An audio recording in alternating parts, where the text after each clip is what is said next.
আসসালামু আলাইকুম, সবাই কেমন আছেন? আশা করি খুব ভালো আছেন। আমি আল্লাহর রহমতে ভালো আছি। দেখতেই পাচ্ছেন কাটাকুটির কাজে ব্যস্ত হয়ে গেলাম। এখানে বেগুন কেটে নিয়েছিলাম, তারপর আমি এখানে কলমি শাকগুলো বেছে নিব।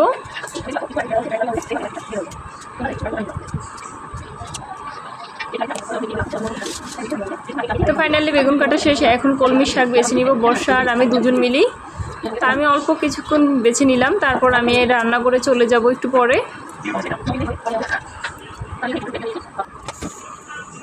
তো চলে আসলাম রান্না করে, এসে কড়াই বসিয়ে দিয়ে গ্যাসটাকে অন করে দিলাম, সাথে তেল দিয়ে দিলাম কড়াইয়ের ভিতরে।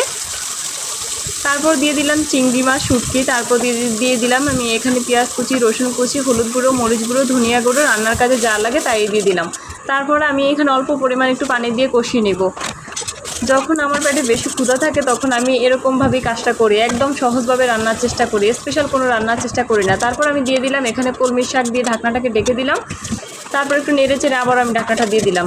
তো বাহির থেকে এবার ফুচকা চটপটি নিয়ে আসলাম। এবার ফুচকাগুলোর ভিতরে আমি আলুগুলো একটু দিয়ে দিব, তারপরে আমি সবার জন্য ফুচকা চটপটিগুলো রেডি করে নিব।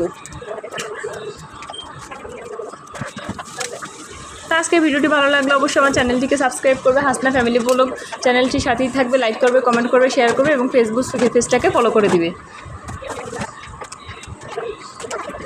তো এখন সবার জন্য চটপটি বেড়ে নিচ্ছি আমি, সাথে আমি একটা ফুচকা খেয়ে নিলাম। আবারও চলে আসলাম রান্না করে, এসে কলমি শাকটাকে আবার একটু নেড়ে চেড়ে দিলাম, তারপর ঝোলের জন্য পানি দিয়ে দিব।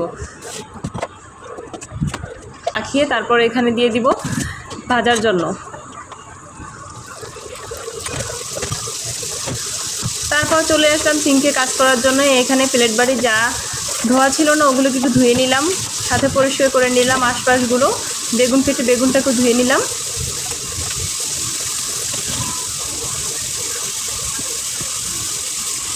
তো তোমরা সবাই আমার ভিডিওটি দেখো, কেমন লাগে অবশ্যই আমাকে কমেন্ট বক্সে জানিয়ে দিও।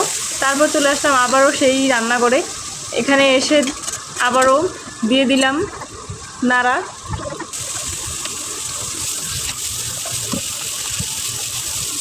তারপর এখানে আমার শাকটা রান্না করা হয়ে গেল, ঢেলে নিলাম। আবারও কড়াইটাকে ধুয়ে বসিয়ে দিলাম। বেগুনটা তেল দিয়ে দিলাম, পেঁয়াজ কুচি, রসুন কুচি দিয়ে দিলাম। তারপর দিয়ে দিলাম আমি এখানে বেগুন কাটাগুলো, হলুদ গুঁড়ো, মরিচ গুঁড়ো দিয়ে নেড়ে নিব।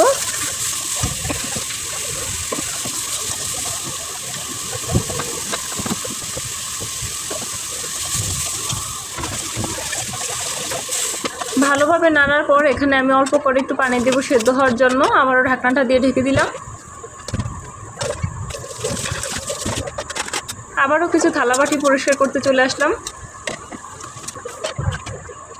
এবার ঝোলের জন্য পানি দিয়ে দিলাম।